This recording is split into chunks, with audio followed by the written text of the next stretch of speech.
day, everyone. I am Tom Shillue in for Greg Gutfeld. Okay, today, Blue Origin's new Shepard rocket successfully completed its mission with an all-female crew, including Katy Perry, Lauren Sanchez, and Gayle King. I think they took it literally when their husbands told them they needed space. But the crew and capsule returned safely via parachute. Luckily, no one had to parallel park. In a new interview, Rosie O'Donnell revealed her friendship with Lyle Menendez, saying that he made her feel, quote, safe enough to trust and love a straight man. Upon hearing this, Menendez came out as gay and returned to his prison cell.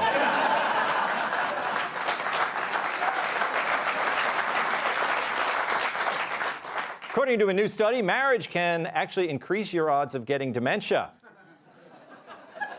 That's why I love being single, said one man.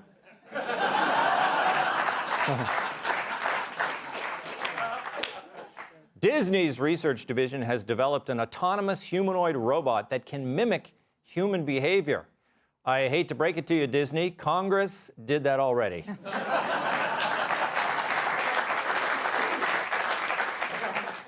Elizabeth Warren says that Congress has to take the tariff authority away from Trump. When asked if it's a priority, she said it's high on the totem pole.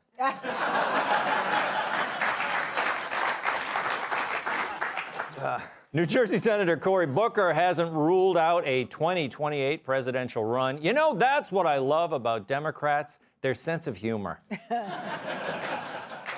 On this day in 1912, the Titanic hit an iceberg in the North Atlantic, then sank hours later. These days, if you'd like to experience a nightmare at sea, just book a Carnival cruise. NBA legend Isaiah Thomas is blasting LeBron James for warming up shirtless. Fox actually has the same complaint about Greg. Okay, on to the searing monologue. So, HBO host Bill Maher had a meeting with Donald Trump, which might be the most unlikely encounter since my duet with Lizzo. Yes, Bill Maher, longtime liberal, professional atheist, and a guy who smokes so much weed he makes Snoop Dogg look like Dana Perino, did the unspeakable. He sat down with Trump, talked to him, ate with him, praised him. As you know, 12 days ago, I had dinner with President Trump. I never felt I had to walk on eggshells around him. And honestly, I voted for Clinton and Obama, but I would never feel comfortable talking to them the way I was able to talk with Donald Trump. He's much more self-aware than he lets on in public. I'm just taking as a positive that this person exists, because everything I've ever not liked about him was, I swear to God, absent, at least on this night with this guy. Now, I know what you're thinking. What's next? A rom-com starring Rachel Maddow and Jesse Waters? And was Trump gracious and measured? Trump was gracious and measured, and why he isn't that in other settings, I don't know. I've had so many conversations with prominent people who are much less connected, people who don't look you in the eye. None of that with him. And he mostly steered the conversation to, what do you think about this? I know, your mind is blown, so's mine. So how did the media react? As you'd expect. Here's Washington Post columnist Josh Rogan telling Maher to his face that he fell into a trap. I think you've fallen into the trap. I think I represent 99% of the internet when I say this, is that you've played the game of proximity is principle. Ah, yes, the old proximity is principle game. That's my favorite game after Stratego and Operation. Anyway, Rogan tried to follow up with some ass kissing, and Maher wasn't having it. I think a lot of people out there, fans of yours, people who love you, people who are fans of you, like me, I've been fans of you. You don't have to patronize me, dude. Okay. I don't know you. I never met you. I'm just saying that this comes from not everybody has to like it. That's what we said. There are people who didn't want it to happen at all. You sound like one of them. Did you hear what I said? Yeah. Like, what is the alternative to not talking? Just sit at your lunch table and don't talk to anybody? I talked to him. I've interviewed Trump. This was not an interview. From his perspective, you have to understand that people out there know, all Americans know, that for him, this was a PR stunt. And in his view, you were a prop in that PR stunt. Okay, so it was a PR stunt? So what if it was? Haven't we gotten used to the presidency as an endless series of PR stunts? Obama and Biden didn't do public relations. And here, I thought Trump was a unique threat, unlike any other. Maher and Josh Rogan are proving the point that in many ways, Trump is like other presidents. Except, I don't know any other president who would do this. I had my staff collect and print out this list of almost 60 different insulting epithets that the president has said about me. Things like stupid, dummy, lowlife dummy, sleazebag, sick, sad, stone cold crazy. Really a dumb guy, fired like a dog, his show is dead. I brought this to the White House because I wanted him to sign it. Which he did. With good humor. And I know as I say that, millions of liberal sphincters just tightened. So there you have it. Liberals are upset because the world is finding out that Trump is unpredictable and hilarious, but he's also presidential, or what he himself likes to describe as modern presidential. And as Maher admits, he's human. But that's the problem, isn't it? Because according to the Church of Perpetual Outrage, you must never humanize the enemy. And once you realize that almost everything you've been told about Trump is a lie, you start asking yourself questions like, what else have I been misled about? Remember, the media needs Trump to be the boogeyman, the evil, incoherent, wild-haired threat to democracy itself. Because if he's not that, if he's just a guy with a knack for plain speaking and trolling, well, then you can't scare voters with him anymore. But here's the good news. People are tired of the fear factory, tired of being told who they can talk to, who they can laugh at, who they can share a meal with. It's one of the reasons Trump won. And thanks to Trump for calling out media lies for several years now, people are making up their own minds. And for a media machine that survives on hysteria, nothing is more dangerous. Let's welcome tonight's guest. She's been around more sweaty men than a sauna towel. Host of the Michelle Tapoya podcast, Michelle Tapoya. He moisturizes with WD-40. Fox News contributor Johnny Joey Jones. As a Canadian-American, he just put a tariff on himself. Host of the Harland Highway podcast, Harland Williams. And he makes Paul Bunyan look like Paul Giamatti. New York Times best-selling author, comedian, and former NWA World Champion tyrant.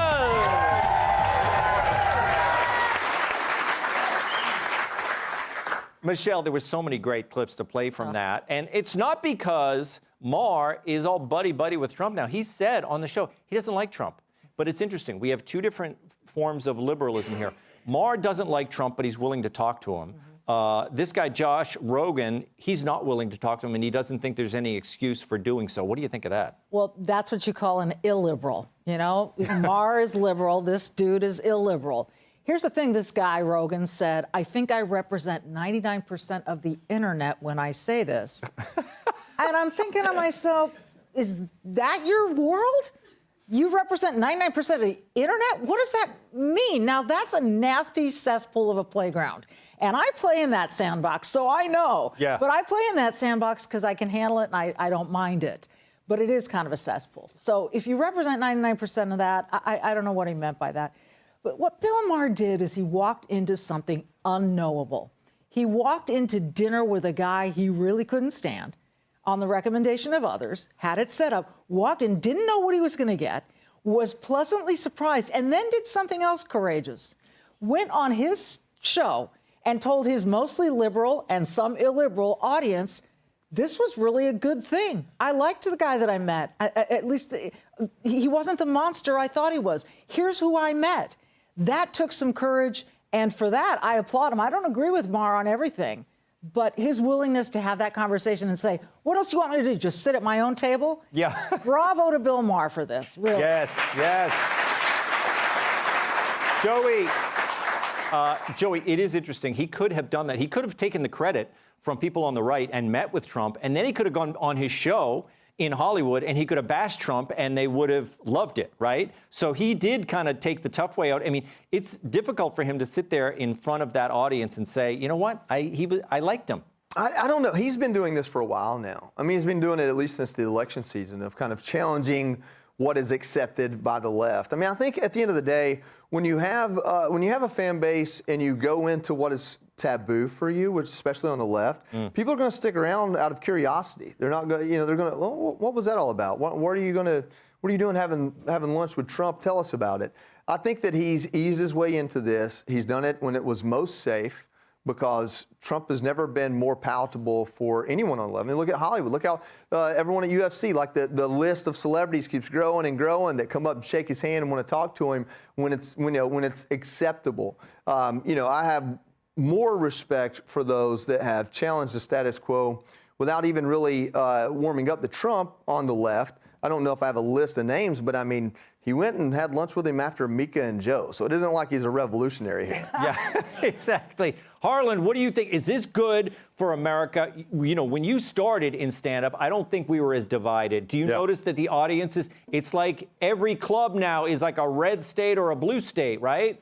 Yeah. I mean, I think this is a prime example of people making up their own minds. Every neighborhood has a booth.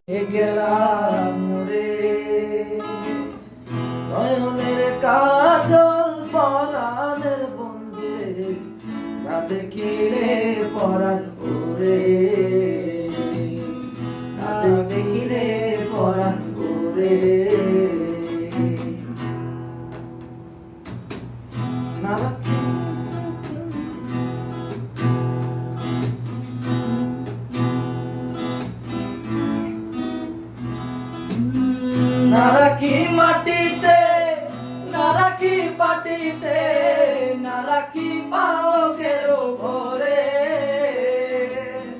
নারাকি মাটিতে নারাকি পাটিতে নারাকি পালকের ঘরে শীতির সুন্দরে রাখিব বন্ধুরে শীতির সিন্ধুরে রাখিব বন্ধুরে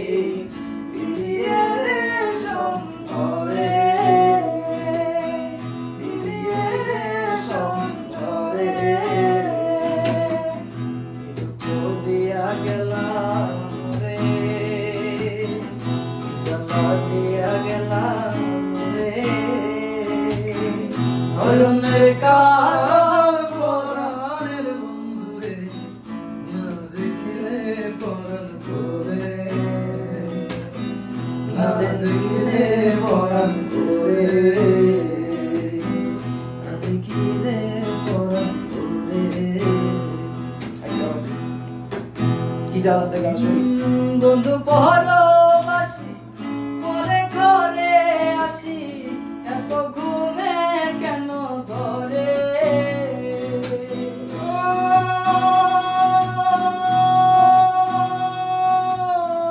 বন্ধু পরবাসী পরে ঘরে আসি এত ঘুমে কেন ধরে কয়লা ঘরে ধনী পোহাইল রজনী কয়লা ঘরে ধনী পোহাইল রজনী নারাকিলে মনির ঘরে নারাকিল মনির ঘরে কি জ্বালা দিয়া গেলাম রে নয়নের কাজল পরাণের বন্ধুরে না দেখিলে পরাণ করে না দেখিলে পরাণ করে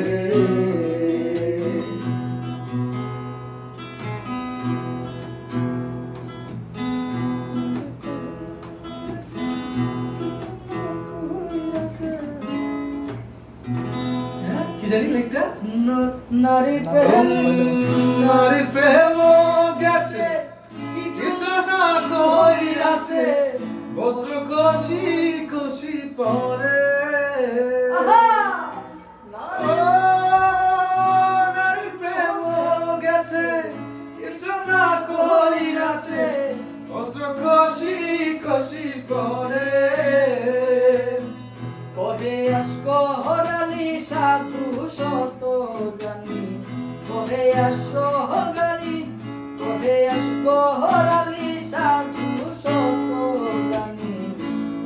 দাসী বানাইল মোরে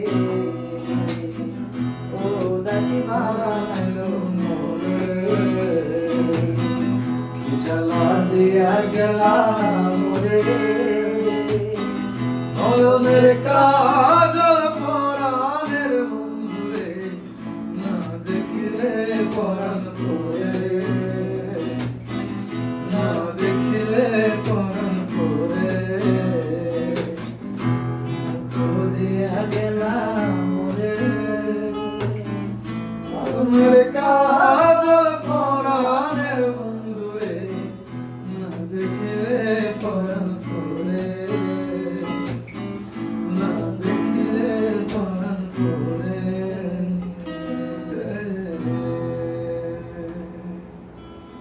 Anglo-Americano.